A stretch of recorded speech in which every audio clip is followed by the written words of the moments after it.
No, that tells you that recording is in progress. That's great. So hi everyone.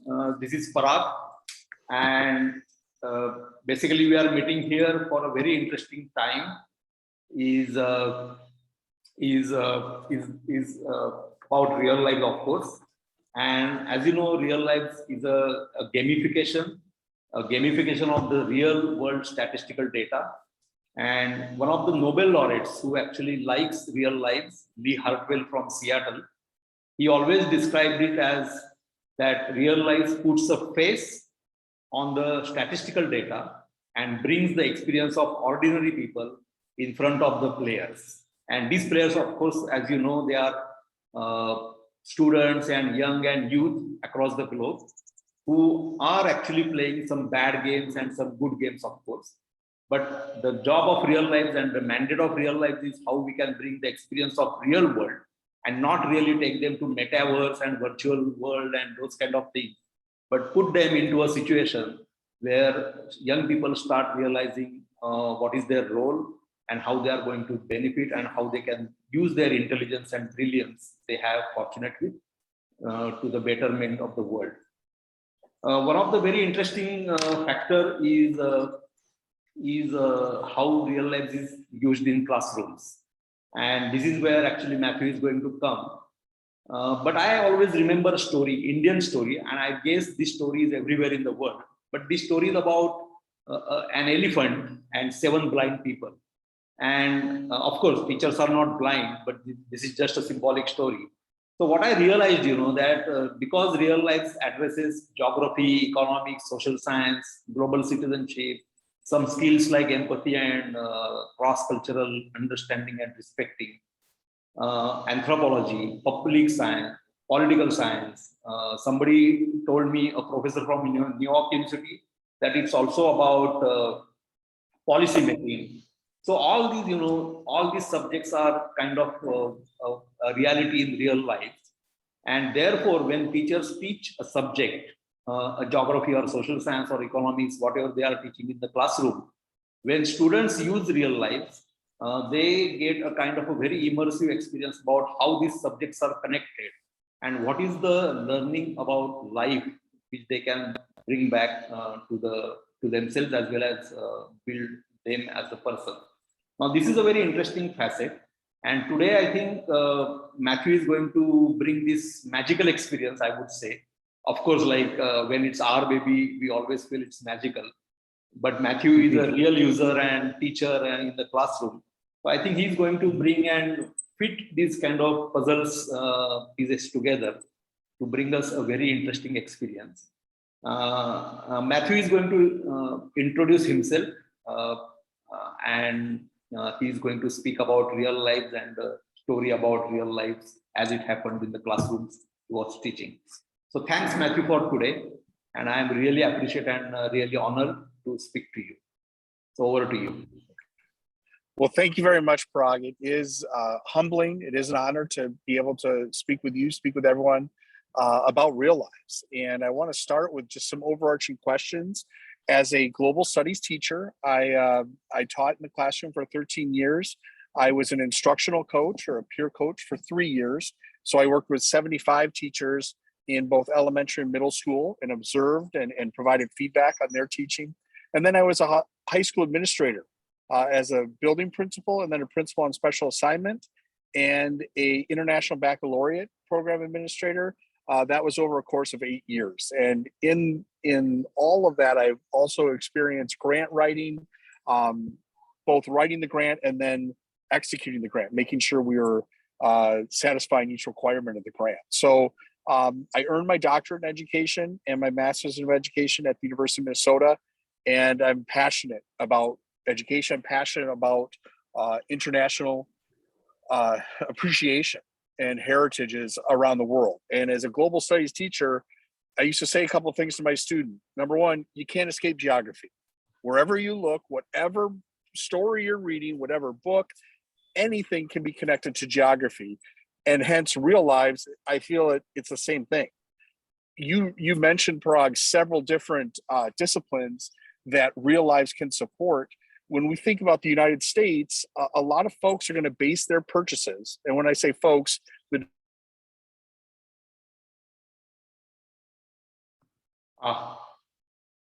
what goes wrong?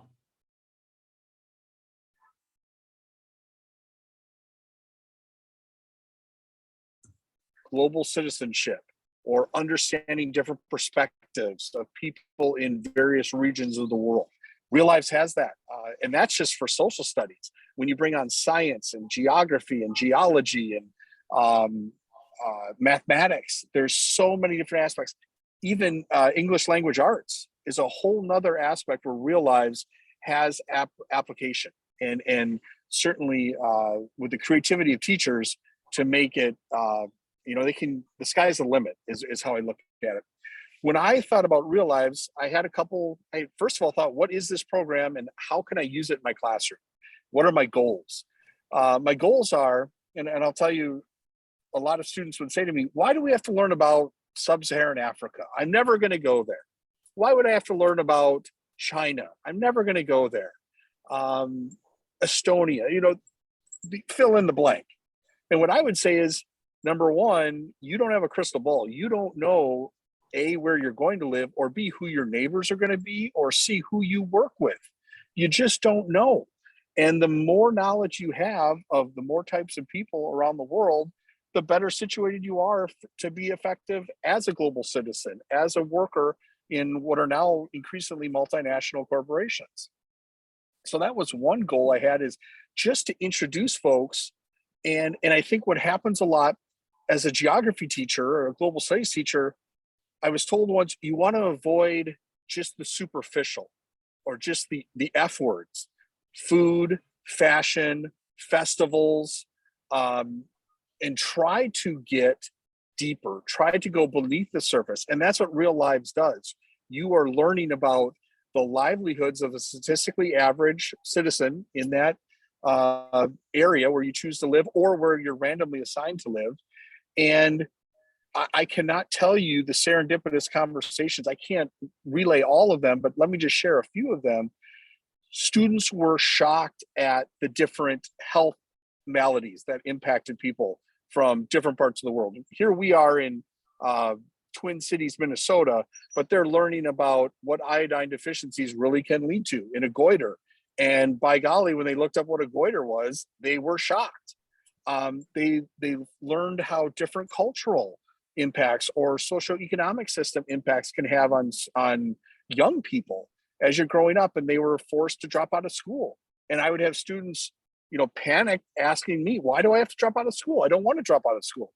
So it led to all of these conversations that, as a teacher, number one, I would never have the wherewithal, the time, the energy, the know-how to put together a simulation like this for literally living in any nation that's part of the United Nations. So thank you to all the engineers and all the user experience experts that are part of RealLives, because as teachers are stretched as thin, and even now in the midst of this pandemic, they're stretched even more. So it's very, very important that when you can find a software program here like RealLives that you can just plug into and tailor a lesson, and really it's student driven. Charlotte Danielson is an expert in the field in terms of creating rubrics for teacher evaluation. And when she has been asked, how would you describe the best lesson? She would not say it's the teacher sitting in front of the class for 100% of the time, just spouting facts or just talking the whole time. What she would say, and what she has in her rubrics, is the more student choice and the more student voice that are part of the lesson, the better. Well, that's all RealLives. You are living a life. And what I would have my students do is, let's say we were introducing Africa. I would have them select a nation in Africa, and they would live one life as a male, one life as a female, and then do a compare and contrast amongst those two lives, and then also compare and contrast amongst their own life of the life they've lived so far, or they know a bit about their parents and grandparents and such. It was fascinating to see the differences and similarities amongst the student's life in Minnesota and a student's life in Malawi. And that then built inquiry. The students love the chance to ask questions and to investigate those questions. And that's what great education is all about. It's organic. It's the students driving the lesson, driving the learning. And really, as a teacher, the best teachers can now facilitate. They can bring in new resources to help support this new learning, to introduce a lesson. So those are some of the main things I saw. And another part of RealLives that I never would have anticipated was the social aspect. Parag, you and I spoke about how it's almost like a counseling session where a student might be 13, 14, 15 years old playing this, but you're asked to make decisions as a 22-year-old. Well, that's coming, right? The future's coming for all of us. And a situation might arise where you're asked, hey, you're a little tight on money. Do you want to steal to help support your family?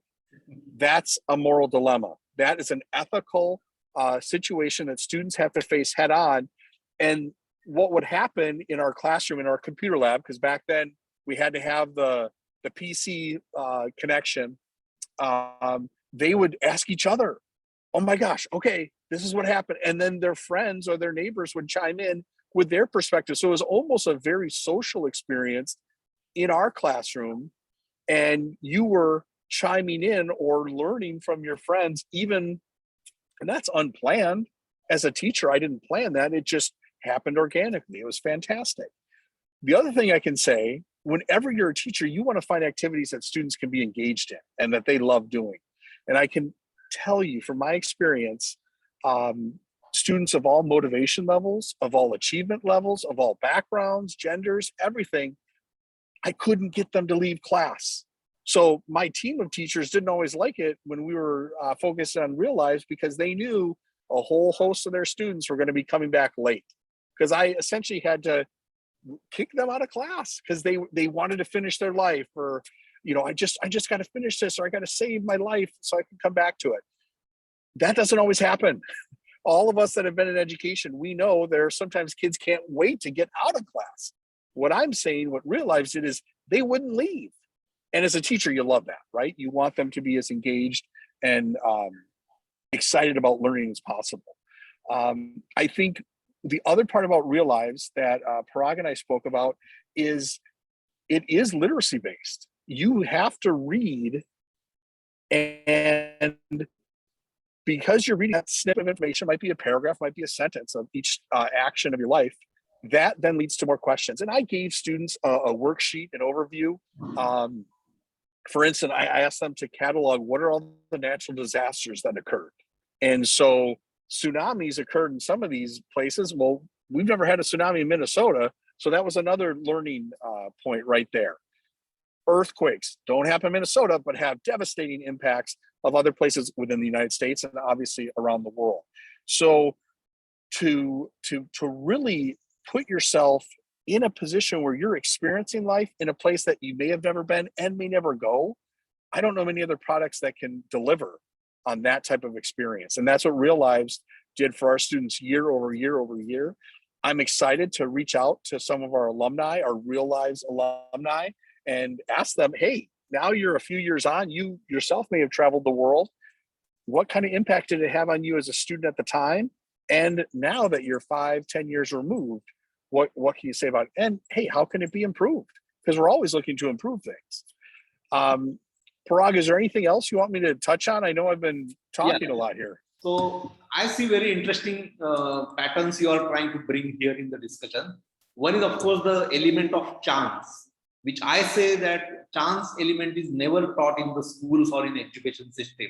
It's all structured like subjects, and you do like a linear, a mechanized industrial model of education, and then you pass out, and then you get a job, and then you marry and whatnot, you know, in life.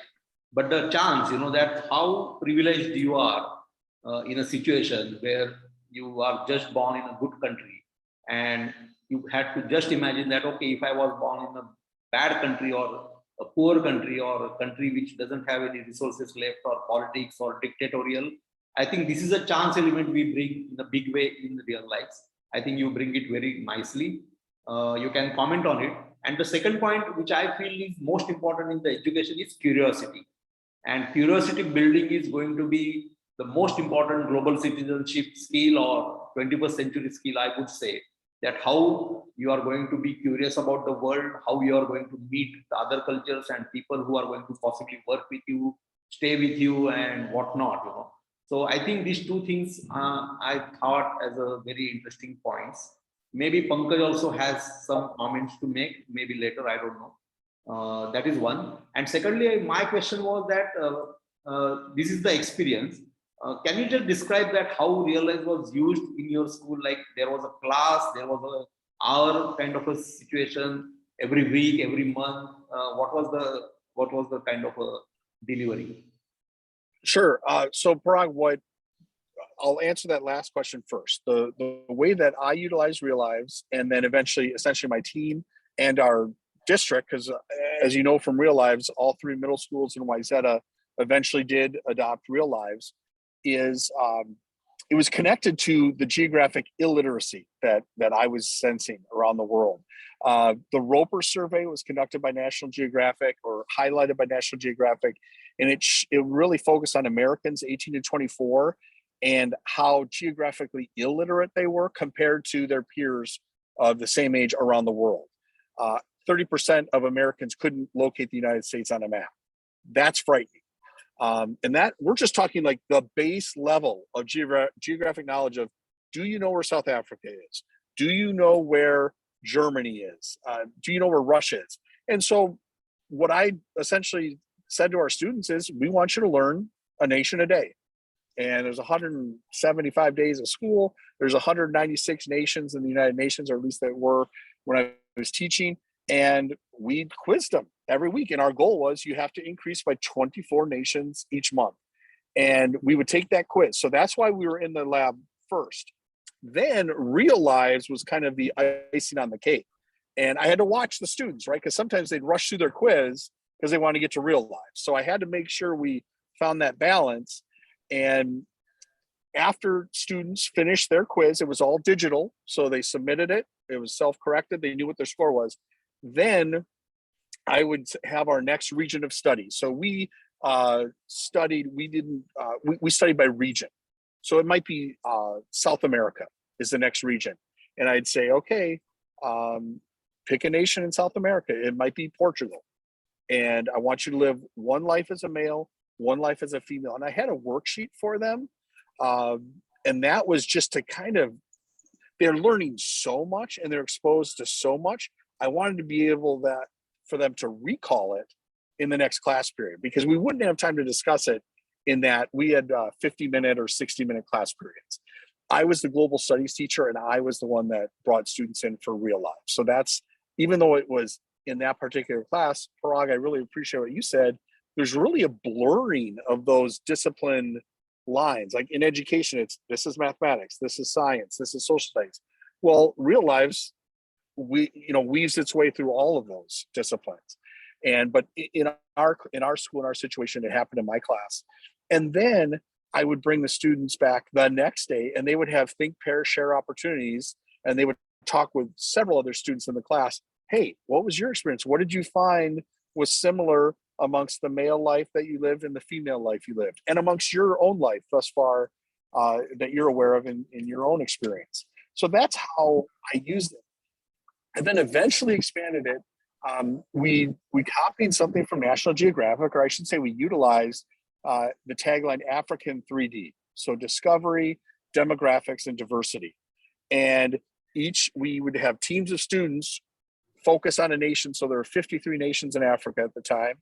And if I had Madagascar, my team, we would live several lives in Madagascar, urban life, rural life, male, female, and let those lives unfold. And then our students would create a presentation to share. When we had our nation fair on Africa, students could actually see, oh, this is what, at least from Madagascar, from that statistically average lifestyle, this is what they experience, or how they experience their lives. So those are a few ways that we brought in RealLives. I know there's multiple other ways, innumerable other ways that RealLives can be utilized, but those are a few ways that we utilize them. Yeah, Matthew, actually you call something as a worksheet. Now, a lot of teachers also call it lesson plans, which are developed by these teachers and delivered in the classroom. So can you just describe that? Maybe if you remember any worksheet, a specific worksheet or a lesson plan you or any of your teachers would have developed? As far as lesson plan revolving around real lives, Yeah. well, I would say what was on that is, are you asking what was included in that worksheet or Yeah. or the Yeah, something yeah, like that. sure. So what students they had to write down, I mean, starting with your name, right? This was the version where you selected the nation you were going to live in. You got to select your surname and your last name. You got to select gender, where you live, whether it was rural or urban. So the students would identify all that information. Then they actually wrote in their handwriting, their diary. So as their life unfolded, the students were almost keeping their own diary. And I think we can all talk about the best way to learn. This was a great way for students to really connect themselves to their real life by writing about it themselves. And we also had a space for when you had to make those choices. I think it's universal. Everyone loves the choose your own adventure type of activity. Well, Real Lives has that. And when students had moral dilemmas, whether it was stealing or committing a crime, or someone might find you attractive, right? There's the dating or coming of age type of situations, or do you want to become married? Well, we're talking about 8th graders here, so they were a little over the top. I always said they were hormonally challenged because that's what they are. I mean, they're growing in every way you can imagine, and so. But that was also an entry point into discussions. I'll give you an example. A student said, well, this character has interest in me, but I'm not going to date them. Their appearance is less than 90. Well, that was a conversation point. And it was really this student's peers or neighbors that were like, what are you talking about? You don't pick someone to spend time with just based on looks.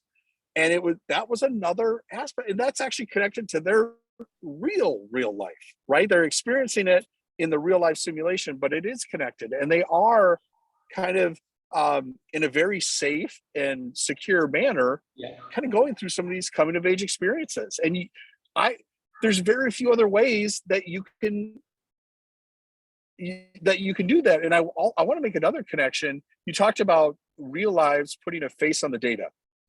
We've never had more access to data, right? This isn't with the internet and access to the internet, there's more information than you can ever comprehend.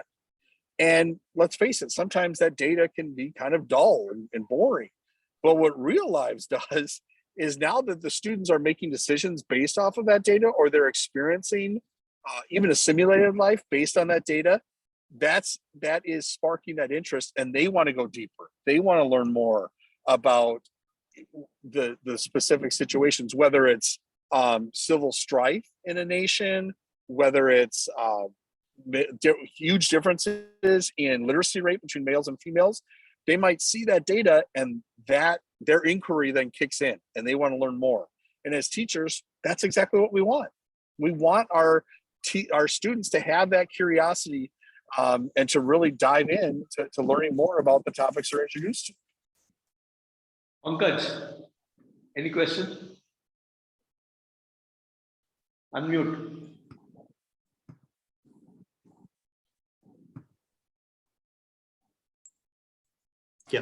Yeah, I was saying, very interesting to listen to your experiences, Matthew. Thank you so much for sharing. It gives very nice insights. One of my questions is that we, of course, think that Real Lives can benefit every kind of student, right?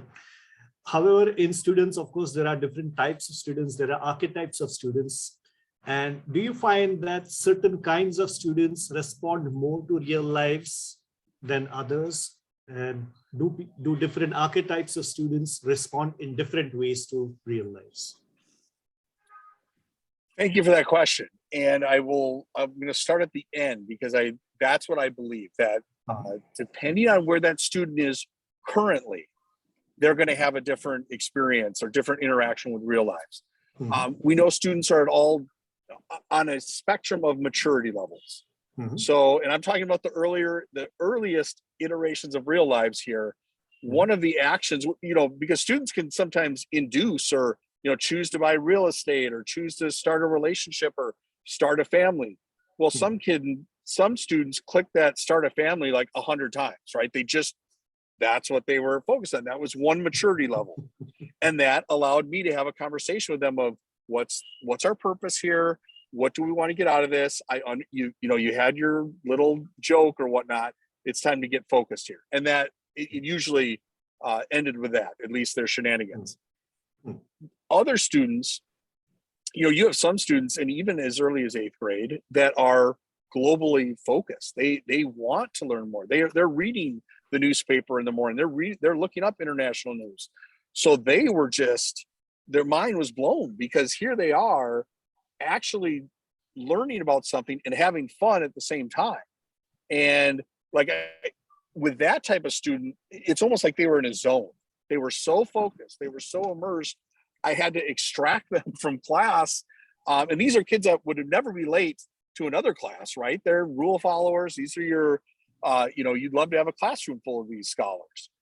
That type of student really dove in and really got so much out of it. And then the level of questions that they would ask afterwards, especially when it came to comparing males versus females and opportunities that were available, the access to opportunities that were available.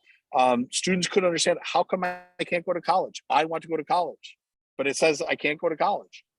That was an entry point then for us to have conversations on there's differences. Even I think one thing, and I would say this to Parag, I'd love it if we could have RealLives for the United States, because depending on where you live in the United States, it is a unbelievably different lifestyle. And when you think, I think 2 people in the United States have as much money as the lowest 40% have. There's tremendous disparity in income and access to opportunity.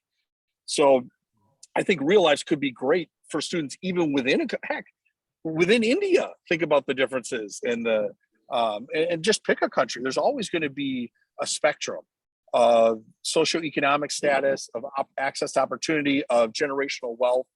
But let me get back to the question you asked. There are other students that, let's just say, they're at school, geography might not be their favorite subject. Global studies might not be their favorite subject. Well, now for a lot of those students, now they're really clicking into that choose your own adventure, or the choice, or it's a thrill. And it's a controlled thrill. Okay. It's not like we're actually risking anything. And heck, I got to tell you this side story. I used to do a project of a North America road trip. And the kids got a little too excited because they thought we're actually going to go on this road trip that you designed. Like they thought I had the money for 50 different road trips to go. I had to say, no. You're planning this. We're not actually doing it. Here, it's low. It's no cost. It's no risk. And you get a chance to immerse. And the kids, heck, sometimes your life ended at 3 years of age. That is a talking point. The youth or infant mortality rates or life expectancies, all these things came into play. And what I would say is the skills or the interest level that was sparked early on with RealLives, as we proceeded through a unit, one of the things we would do is take the data from the World Bank or from the CIA fact book. And for that region, I now would assign students, okay, I need you to do a choropleth map of female literacy rate for Europe. I need another student to do male literacy rate for Europe. I need another student to do GDP per capita. I need another student to do male life expectancy. And we would end up with just an array of maps. And it was almost like our own gallery. And so then that became a learning opportunity where students went through. I mean, we made it like an actual museum experience. And they would go through, and it was based on their inquiry. What are you interested in? All this data is here. What resonates with you? And asking those why questions. Why is it that there's such a difference between this nation's wealth and that nation's wealth? Those are just a few examples of what I saw. I hope did I answer your question? Yes, partially, mostly in fact. would you also know if it how anybody with, let's say, who's challenged in the learning department responds to it better or on the same level? You. Excellent question. This is a great equalizer because depending on where a student is developmentally, they might have, say, a paraprofessional with them. Let's use that example.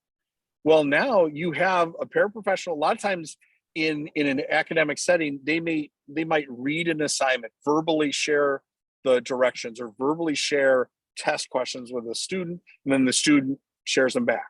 Well, here, and I had this situation unfold in my class. The paraprofessional could take care of all the clicking and make sure there were no obstacles in terms of following the steps of RealLives. And so the student still got all the joy out of it, all the value of it, could still ask their questions, and it removed that barrier that someone might have of the technology, right? Of making sure you're clicking the right button, or making sure, because sometimes students who get stuck in like, hey, you have $800 to invest. How do you want to invest it? And let's say they didn't add up their properties correctly, and they got stuck in that. With a paraprofessional right there, that would help. The other thing it helped with is students, what we call EL or English learners, that, hey, it's this, we're not talking huge chunks of text, very manageable, might be a sentence, might be a few sentences. And I come back to this social aspect. The students could turn to their neighbor and say, hey, can you explain this a little bit better, or raise their hand and I can come over. And again, as a teacher, I'm not like making all the decisions. This isn't the Wizard of Oz where I'm like controlling all these things that are happening. RealLives is doing all the work. You guys did all the work in designing the experience. I'm facilitating as a teacher, and that's the best possible. That's what all teachers want. Is you've already removed a lot of the behavioral situations that happen with kids being bored. That's what leads to a lot of behavior issues.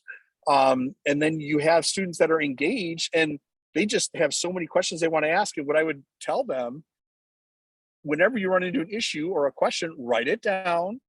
And if I can't get to you in 2 minutes, if I get to you in 4 minutes or 5 minutes, you still have your question written down. Because you know what happens?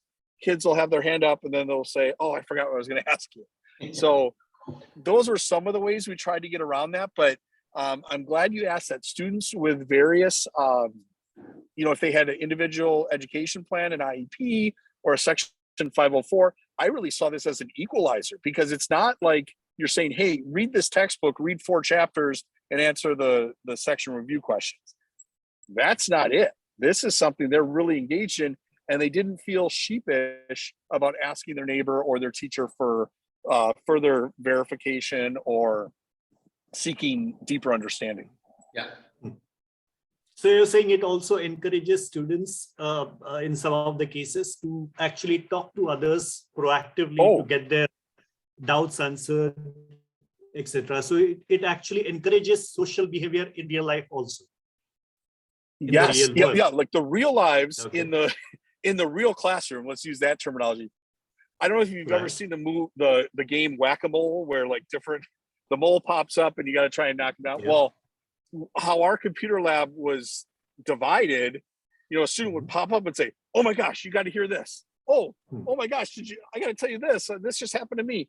And depending on where the students were in their own simulation, they could either give them their attention, or they'd say, I can't talk to you right now. I'm deciding, I'm investing in my real estate, or I'm deciding what I'm going to do. Should I get married or not? So yes, and I think I would have never thought that was going to occur.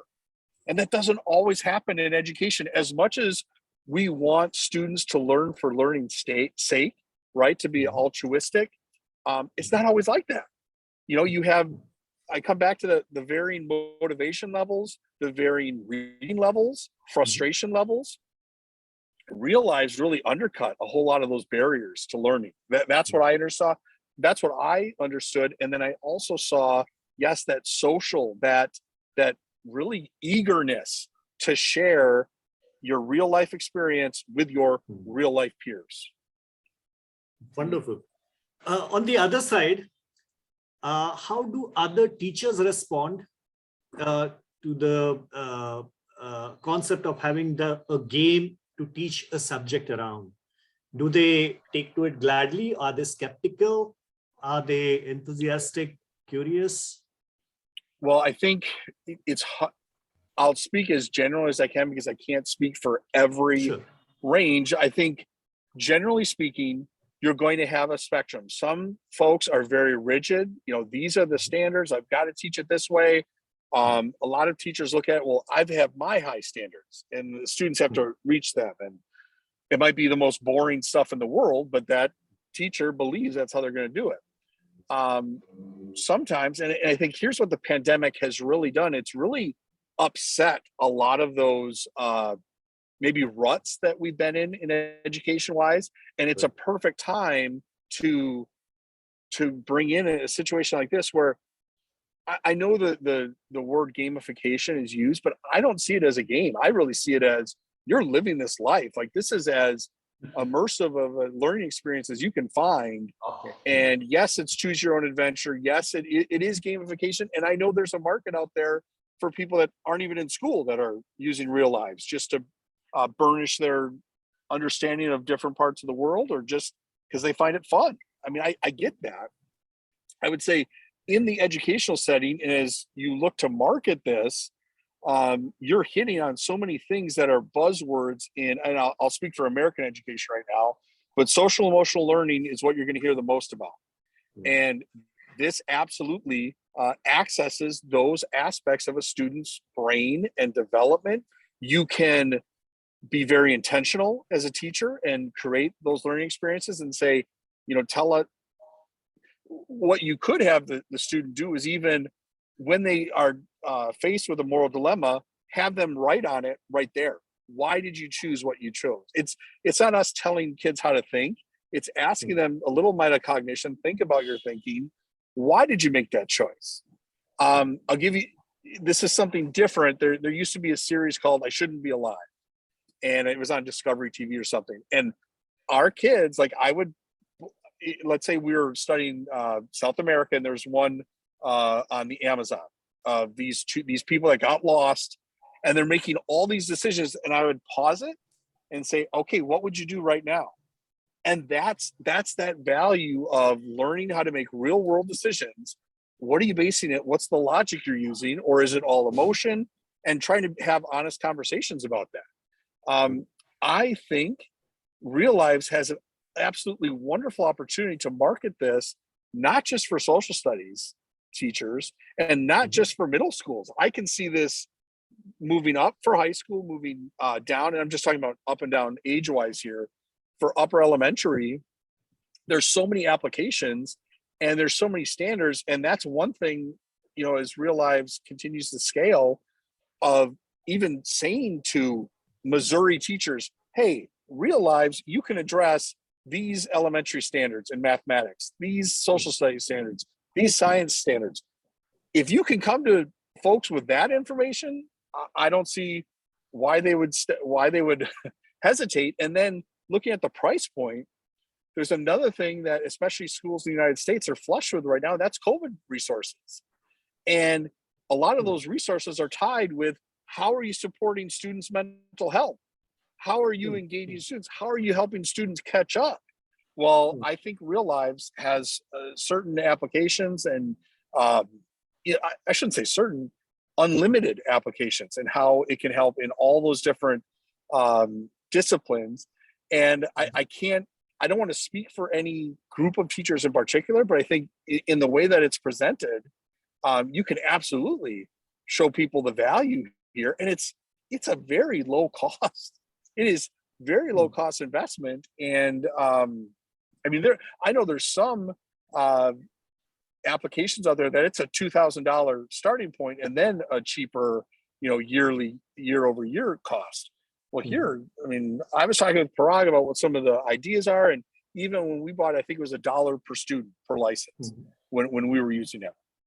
That was still very, very fair and something that our decision makers certainly could get behind.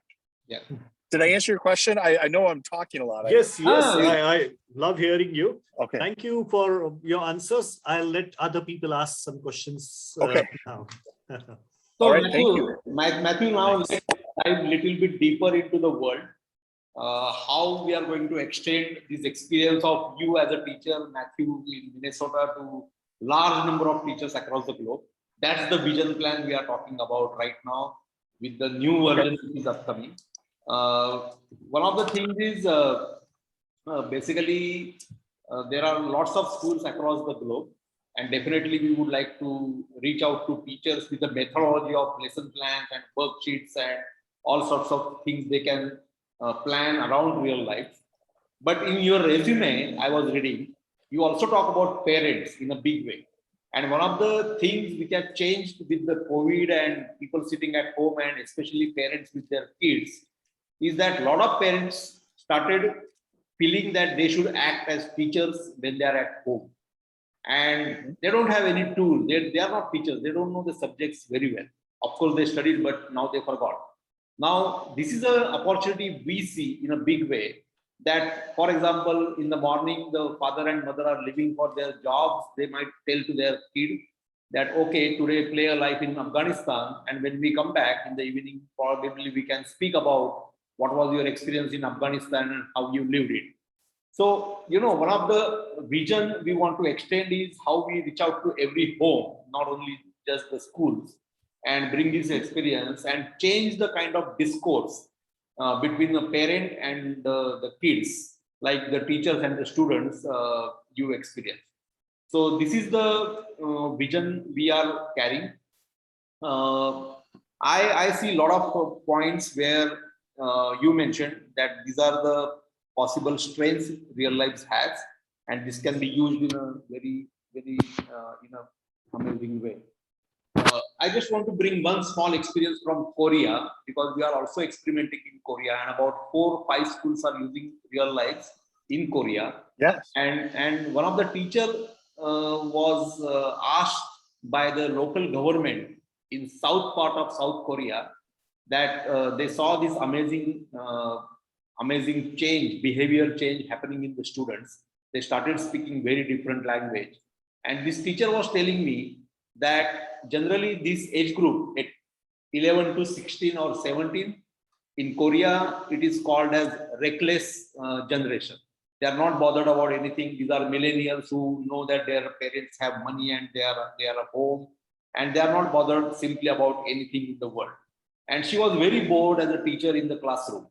But the moment RealLives entered, she started seeing the change. The students started getting very curious. They started asking questions about geography and economics. They were also wondering what is the connection between, say, Human Development Index, HDI, and the different countries they are connected with. And they started telling the teachers that they feel very privileged being Koreans, that how Korea has less problems than the rest of the world.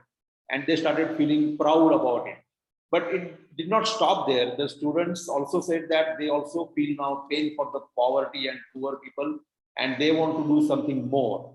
And what we call in our RealLives model is that why we should call students anymore, why we should not call them as change makers, because they are going to be in companies who are trying to be changing global scenario of the business.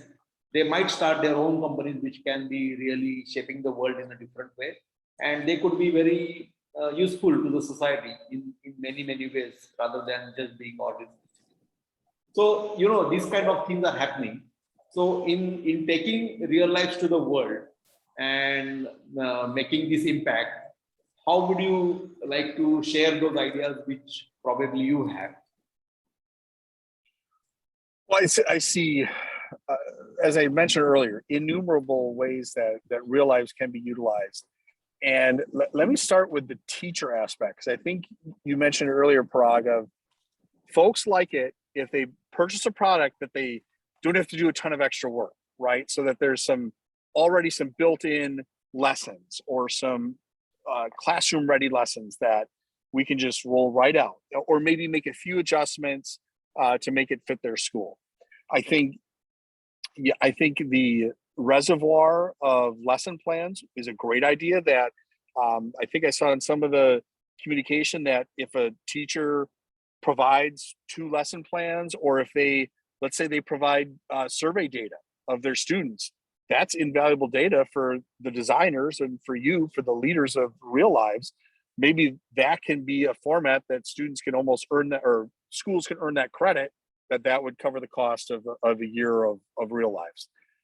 That's one way, but I know the decision makers, the educators would love it to see other lesson plans. How are other teachers doing that? I mean, right now you're seeing it through TikTok, teacher TikTok, YouTube's.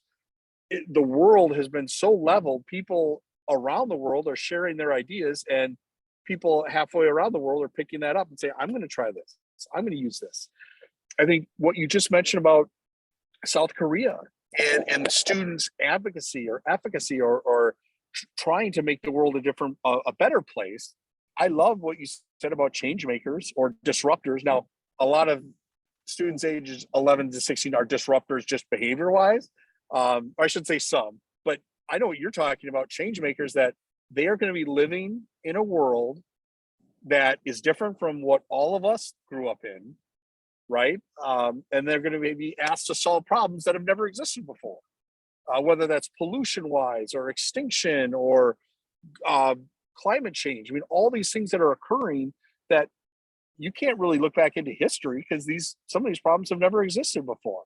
I remember reading about quake lakes in China and how these engineers had to use, just unbelievable ingenuity to try to remove that debris, but not flood some of the towns that were downriver from what became a quake lake after an earthquake. I think from students' vantage points, how can they connect to each other? It's limitless. Parag, you tell me, how many nations is RealLives used in right now? Is it over 150, 200? I don't know if you have that right off the bat, but it's got to be up there. But to connect teachers that are already using RealLives and create like a pen pal option, that's a great idea. That's a great way to connect those classrooms, or doing it by video, right? We can learn by video, setting up a Skype call, setting that up. I think you mentioned the students, they plan for 20 minutes, or the classes did, and they end up talking for like 10 hours because they have so many, they're so inquisitive. Well, let's capture that. I think another thing that could be done for RealLives, well, I think a lot of things, but one thing that could be done is have a student in, pick a country, India, and they actually, create their own real life of, this is how my life has gone so far. Like, that would be fascinating for a student in Minnesota to be able to read, oh, here's how, okay, someone that's my age, here's how their life has been up to this point. I don't know if you've ever seen the Material World photo essay or book. Yeah, you're familiar with that. Well, that really captured our students' attention, because when it came to, comparing their home sizes, comparing to the number of people living in a home, comparing to the food. There's another photo essay of, here's what a month's worth of food is. Yeah. Food consumption. Unbelievable difference. Comparing all these different countries. That led to so much inquiry. And I think there's so many ways RealLives could tap in, not just to the simulated version, but even having students kind of even if they narrated it, their own, here's what happened when I was 2. And we got to be careful about RealLives not being too real, because I know there's some topics that, depending on the nation, depending on the politics, that can turn things in a different way. I completely understand that, but I think there's opportunities there. I think I've thought about, Ishmael Bey, who wrote A Long Way Gone, I think, or A Long Way Home. He was a child soldier. Again, a very difficult topic to really tell all the details, but there's historical figures like Mahatma Gandhi. You can create a real life. Heck, that life has been lived. And for students to almost see the step-by-step and how they move, I know that was a rarely used aspect when I was using RealLives. can they move countries or emigrate from Yeah. the country they're currently in? I can't remember if that. Yeah, So yeah. that's a functionality we hardly ever use. I would say another huge important piece, and I'm speaking for United States schools, but I'm guessing it's worldwide, is financial literacy. And RealLives we never really touch that subject, but I think that's another huge area of focus that this could be where the families come in too, of really having those conversations. Like, how do we as a family make decisions on, are we going to vacation? Are we buying that next vehicle? Where are we going to get a new home? Like, first, because a lot of times we grow up, we're seeing these decisions being made, but we don't know anything about them. And then all of a sudden, here we are 18, 20, 22 years old, and we're asked to make these decisions, and we're kind of clueless. Yeah. Even though we may have lived in a pretty comfortable environment, but if you never talk about it, it's hard to learn it. Yeah. So those are a couple ways. Did I answer your question, Parag? Absolutely. And I just want to bring one methodology I told you is recently added into the RealLives, is that once the student or anyone plays a life in a country, they write a letter to the character. And these letters in Korea and other parts of the world are getting is so important, because these letters carry impressions and emotions and mind perceptions about a particular country. And in fact, when I asked to students in Korea, I think once in Netherlands, that while playing, do they imagine a character in their mind? And in fact, in Korea, Matthew, they could draw a kind of a figure in front of on the paper, which appeared in their mind as a girl in Kenya or someone else in somewhere in the world. I was zapped, that was really an experience. I just want to bring Mira, because I see she's there. And Mira has been my mentor, and she's a writer and researcher, and she studied in US. So Mira, are you there? Can you unmute? And because Mira has a question, and Mira has been involved in RealLives for many times, many years now. Okay. And she said that she wants to ask a very critical question to a teacher who was using RealLives in the classroom. So, okay, Mira, go ahead, and maybe you can introduce yourself for a minute or less than a minute, whatever. Hi.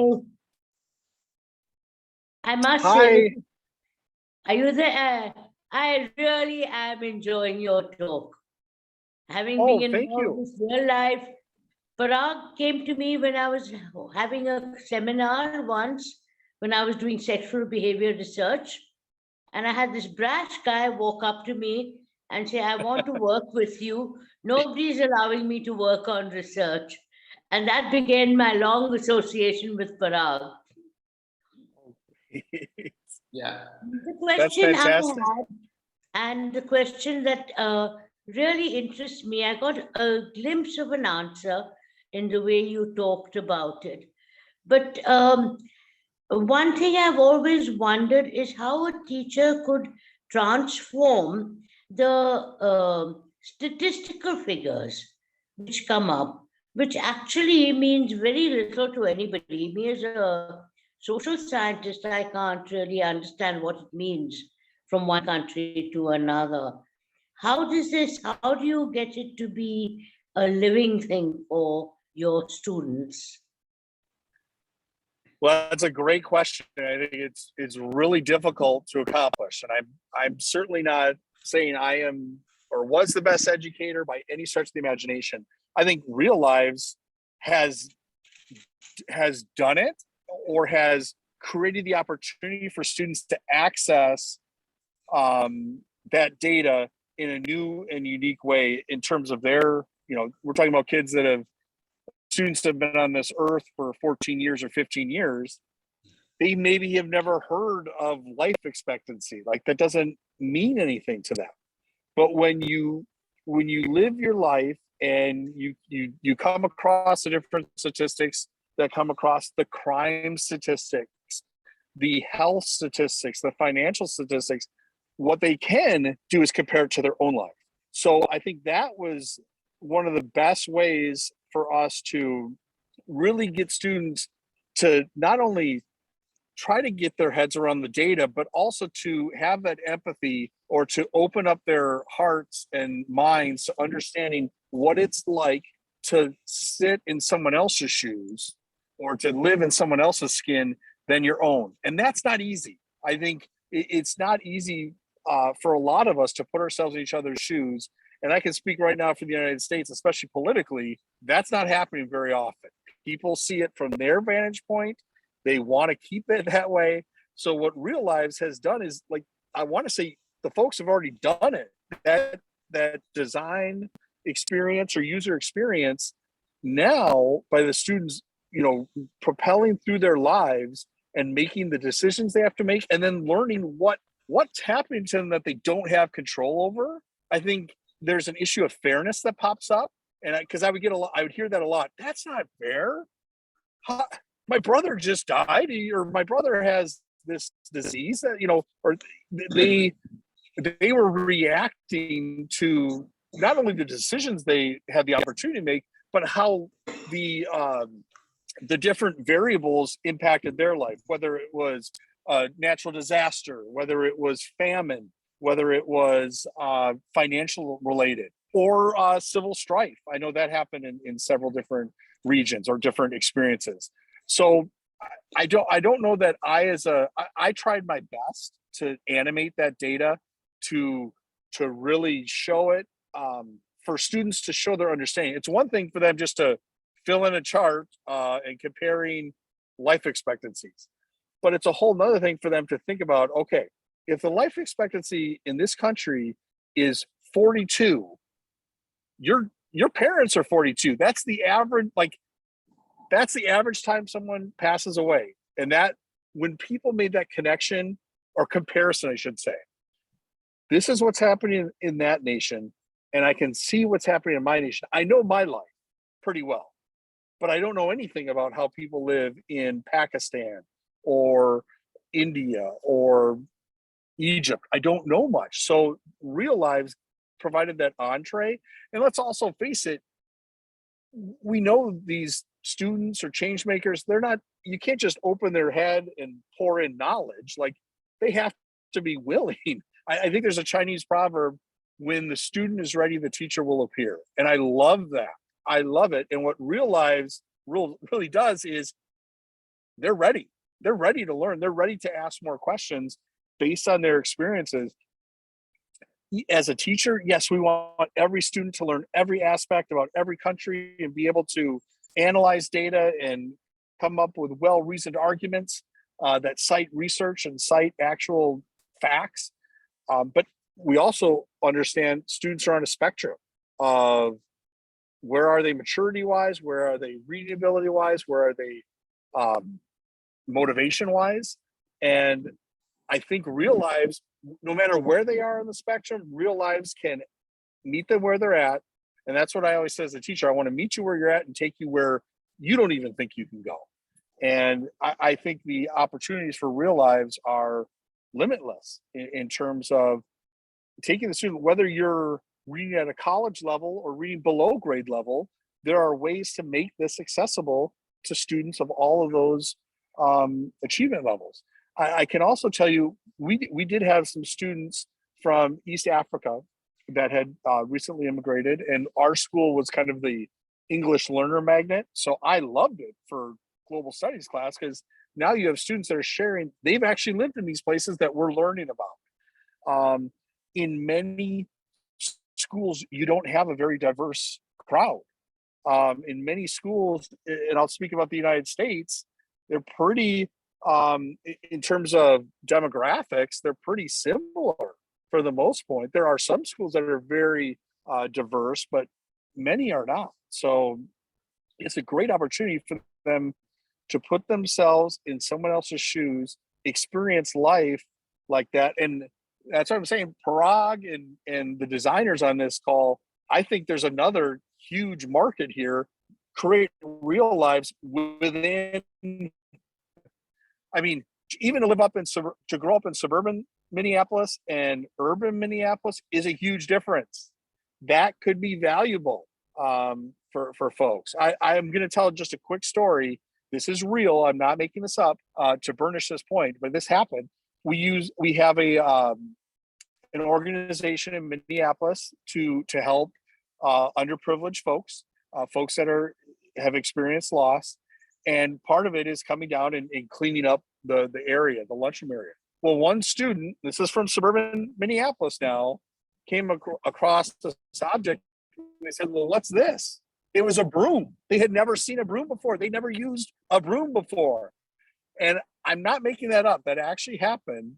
And so it's like, not only do we want to gain knowledge and empathy and appreciation for people around the world, we want it in our own regions too, in our own townships, because we don't always necessarily have that opportunity either. Most people, at least I can speak for the United States, most people live around people that look like them. And that could be language, it could be skin color, it could be a whole set, socioeconomic status. Most people live around people that are mostly like them.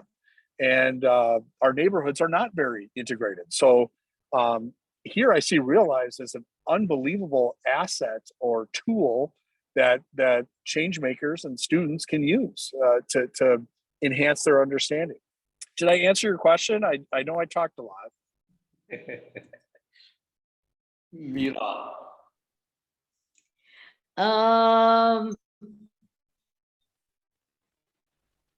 Okay. Now, I quite understand your love and fascination, and I totally agree with everything you're saying.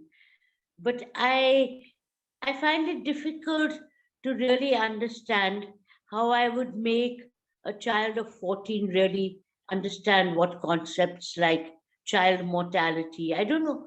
I'm asking you because I think it's absolutely fascinating that you found a way and the students got so interested and excited. And I think that's awesome. So in a sense, I think the ideas that you have for real life are so wonderful, because I think that you're right.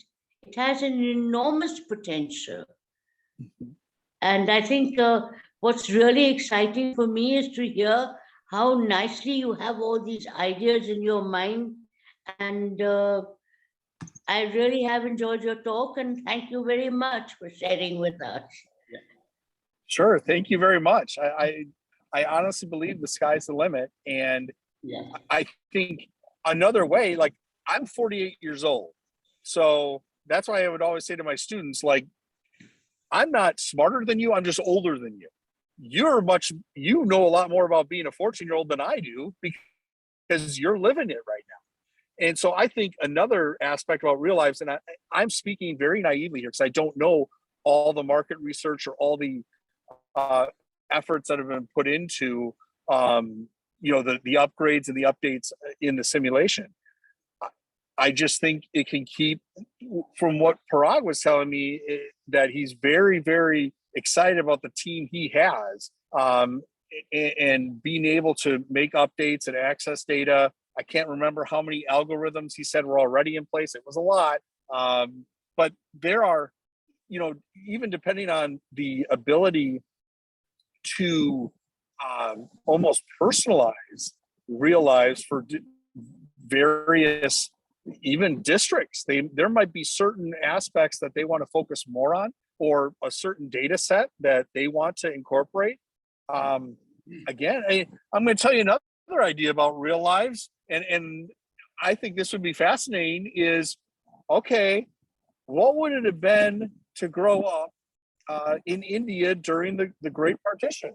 What would it have been like to live in Germany during World War II? Like, we're talking about whole dimensions here that when you study history, if you can actually put yourself in the perspective of someone that's, that went through it. I mean, I know I just opened up a Pandora's box there, but that is something I think folks would really be interested in.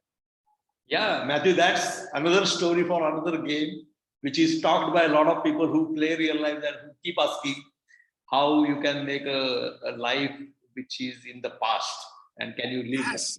So yeah. But of course, like this is a story we need to build with real life as a future life.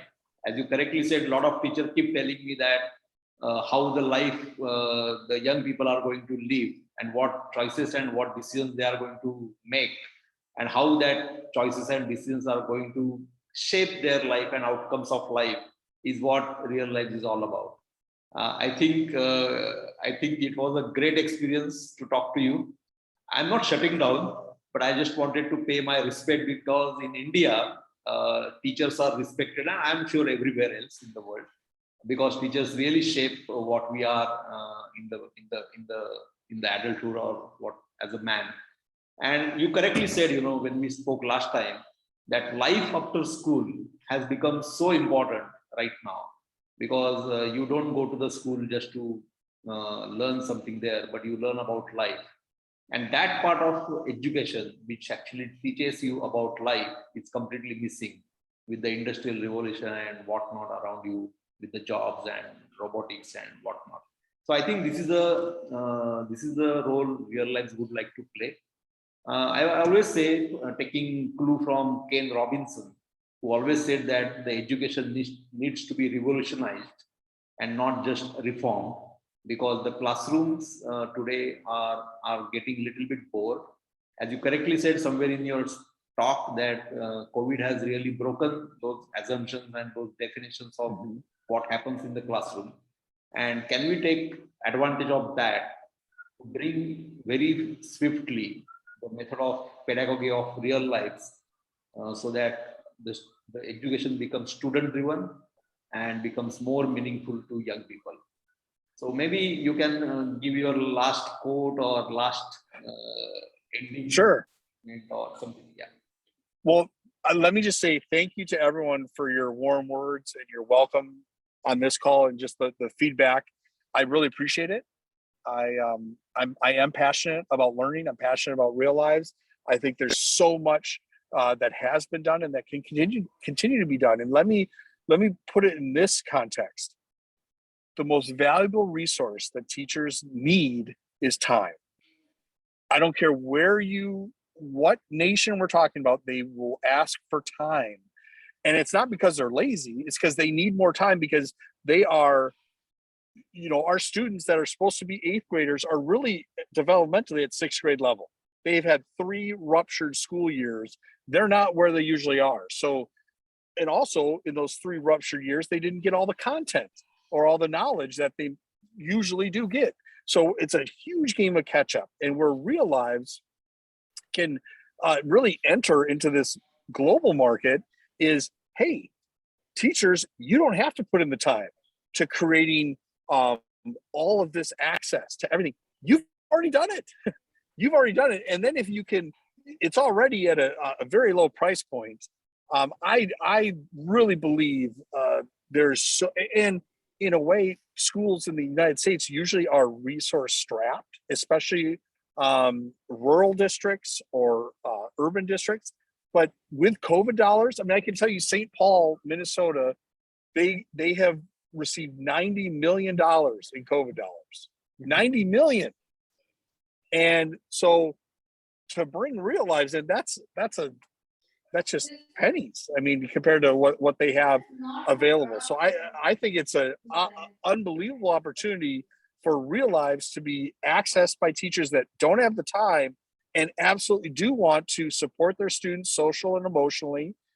By RealLives unfolding, you're having these conversations, and it is in one level serendipitous. You don't know what you're going to learn when you start that life. I mean, my definition of serendipity is you're learning things that you really weren't setting out to learn, but you learned them anyway. That's every time you play RealLives, or every time you live a life, you are doing that. And I love it that it's not step by step by step. It's not linear. It's not boring. It's not sit and get. This is putting the students in charge of their experience, their decisions, which, let's face it, they hardly ever get to do. They hardly ever get to make their own choice of even where do I sit? Where do I sit at lunch? What are we going to eat for lunch? Like, all these decisions are made for them. So in RealLives, it's like mind blowing. Like, oh my gosh, I actually have this opportunity. Like, And these are decisions they will be making ultimately. So I would love to do anything I can to support RealLives. I've seen the true value. I've seen the impact it's had on students. And I just really appreciate this opportunity to speak with you today. Yeah.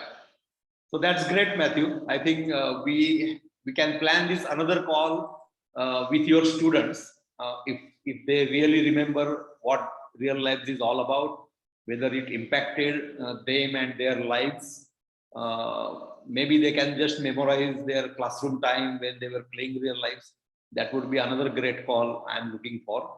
And definitely, Okay. I value what you're saying.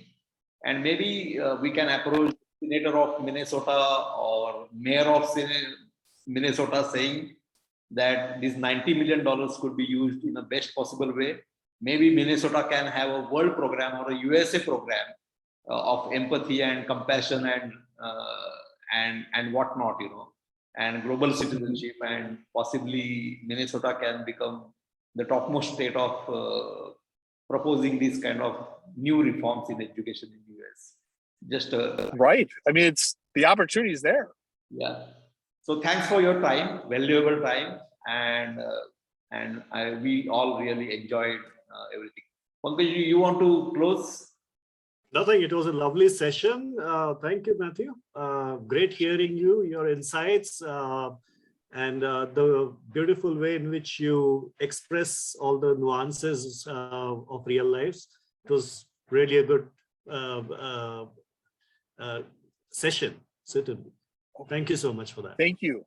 Thanks. Thank you very much. I appreciate it. And all the good regards to your family and you. All right. Thank you. We'll be in touch. Yes. Great. Bye bye. Okay. All right. Bye-bye. Thank you. Good night, Bye everyone. bye, Matthew. Good Bye. luck. Bye. Bye.